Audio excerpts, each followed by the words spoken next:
তো বন্ধুরা দেখুন, উপরে 3তলা ছাদের কাজ এখনও আমরা কমপ্লিট করে উঠতে পারিনি। রাজমিস্ত্রির কাজ কমপ্লিট হয়ে গেছে, তো ওই বৃষ্টির জন্য আমার কোনো কাজই এগোচ্ছে না। ওই যে দেখতে পাচ্ছেন, ওই যে টালি মিস্ত্রি কাজ করছে বৃষ্টিতে ভিজে ভিজে। বাড়ির সামনেটায় টালি লাগানো হচ্ছে।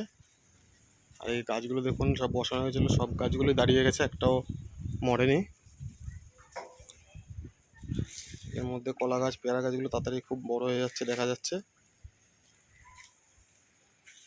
আর এই হচ্ছে ওয়েদার, বৃষ্টি আরম্ভ হয়ে গেছে। আর এই গাছগুলো আজকে সব ওই যেখানে চারা ফুটিয়েছিলাম ওইখানটায়, ওখান থেকে তুলে এনে এখানে দেওয়া হয়েছে। সব সব বলতে 3টে দিয়েছি, আরও আছে, ওগুলো দেওয়া হবে। আর এই যে আমাদের মাছ, আরেকটা কোথায় গেল? আরেকটা ওই যে আরেকটাই, দুটো আছে দেখুন।